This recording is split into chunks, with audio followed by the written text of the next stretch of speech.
Comfort zone நம்ம எல்லாருமே என்ன எதிர்பார்ப்போம்னு சொன்னா எல்லா விஷயத்துலயும் கம்ஃபர்டபுளா இருக்கிறதுக்கு தான். அது எதுவாகவும் இருக்கலாம். ஃப்ரெண்ட்ஸ் ஆகிக்கலாம், ஃபேமிலி ஆகிக்கலாம், நம்ம சூஸ் பண்ற ஃபீல்டா இருக்கலாம், அல்லது ஸ்போர்ட்ஸ் இருக்கலாம். எதுவாக இருந்தாலும் டிஃபிகல்டிஸை விட நம்ம ஒரு கம்ஃபர்ட் ஜோனுக்குள்ள இருக்கத்தான் எல்லாருமே விரும்புவோம். ஆனா அந்த கம்ஃபர்ட் ஜோனுக்குள்ள இருக்கவங்களை விட யார் ஒருத்தர் ஹார்ட் ஒர்க் பண்ணியோ அல்லது வேற விஷயங்களுக்குள்ள அந்த கம்ஃபர்ட் ஜோனை வெளியே வாராக்கள் தான் கூடுதலாக அச்சீவ் பண்றாங்க என்றும் ஒரு கருத்து நிலவுது. சோ நாம இன்னைக்கு பார்க்க போறது கம்ஃபர்ட் ஜோனுக்குள்ள நாம இருக்கத்தால என்ன மாதிரியான சேலஞ்சஸ் நம்ம ஃபேஸ் பண்ணலாம் என்ற சம்பந்தமா தான் நாம பார்க்க போறோம். இப்ப நீங்க கேளும் ஏன் நாம கம்ஃபர்ட் ஜோன்ல இருக்கோம், நம்ம கம்ஃபர்டபுளா ஃபீல் பண்றோம், நமக்கு ஒரு வெல் செட்டில் ஒரு ஃபீல் வரக்குள்ள நம்மளோட செல்ஃபை நாம புஷ் பண்ணி அதை ஹார்ட் ஒர்க்குள்ள போட்டு ஏன் ஒரு விஷயத்த கட்டாயம் அடையணும்னு நீங்க கேட்கலாம். ஸோ இது எப்படின்னு சொன்னா ஷார்ட் டேர்ம் பெயின் வந்துகிட்டு நமக்கு லாங் டேர்ம் கெயின் ஒன்று தரப்போகுது. ஸோ நீங்க கேட்கலும் ஓகே நான் கம்ஃபர்ட் ஜோன்ல தான் இருக்கேன், ஆனா எனக்கு ஹார்ட் ஒர்க் பண்ணணும், ஒரு விஷயத்தை அச்சீவ் பண்ணணும், நானும் ஒரு நல்ல நிலைமைக்கு வரணும்னு ஆசையா இருக்குது. ஆனா என்ன கம்ஃபர்ட் ஜோன் என்ன கஷ்டம், நான் ஒரு விஷயத்துல இருந்து வெளிவாரன்னு சொன்னா டிரெக்டா நான் டேஞ்சர் ஜோனுக்கு போயிடுறேன்.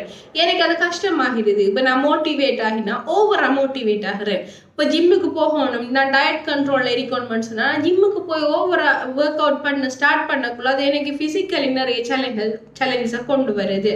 ஆக்சுவலா நிறைய பேர் செய்யற ஒரு மிஸ்டேக் தான் இது.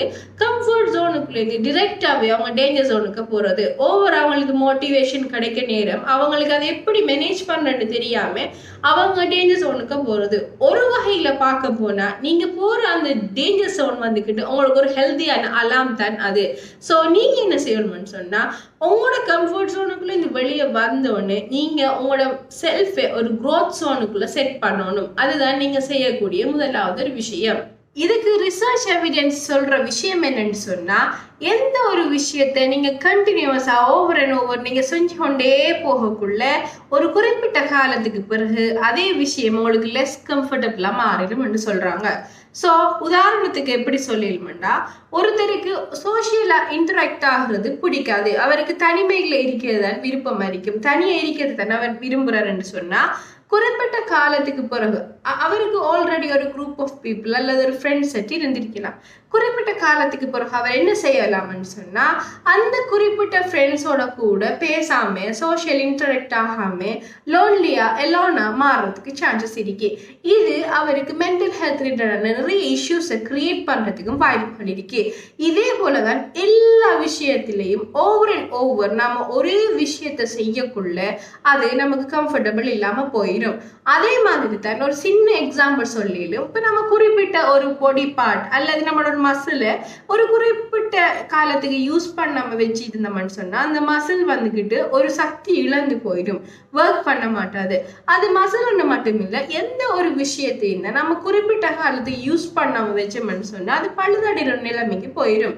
அதே போலதான் நாம கம்ஃபர்டபுளா இருக்க மன்னத்துக்காக நம்மளோட கிரியேட்டிவிட்டியா இருக்கட்டும், நம்மளோட மத்த டேலண்ட்களை நாம யூஸ் பண்ணாம இருக்கக்குள்ள அது காலப்போக்குள்ள ஒரு செயலிழந்த ஒரு நிலைமையை அடைஞ்சிடலாம். ஸோ க்ரோத் ஜோனுக்குள்ள நீங்க ஃபுல்லா ஸ்டே பண்ணணும்னு சொன்னா சில விஷயங்களை நீங்க கடைபிடிக்க வேண்டிய தேவை இருக்குது. அதுல முதலாவது விஷயம் தான் நீங்க என்ன வேலை செஞ்சாலும் அல்லது என்ன ஒரு புதிய லாங்குவேஜ் லேர்ன் பண்றதாலும் புதிய ஹேபிட்டை கொண்டு வரனாலும் அல்லது ஒரு ஸ்கில்லை நீங்க டெவலப் பண்ண போறீங்கன்னாலும் நீங்க அதை கன்சிஸ்டண்டா செய்யறது, தொடர்ச்சியா செய்யறது.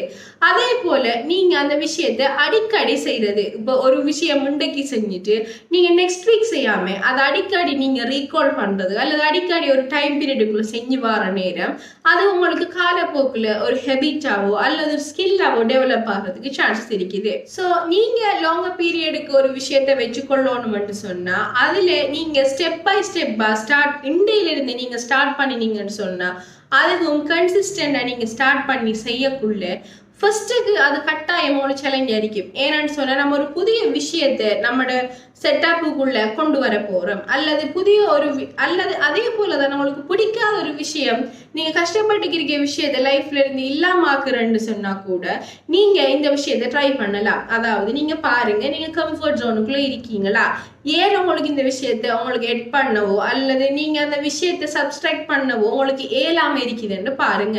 அப்படி பார்த்தா ஓகே, நான் என்ன கம்ஃபர்ட் ஜோனுக்குள்ள இருந்து அதை ட்ரை பண்ணணும்னு நீங்க ஃபீல் பண்ணா கட்டாயம் நீங்க உங்களோட க்ரோத் ஜோனுக்குள்ள வர வேணும்.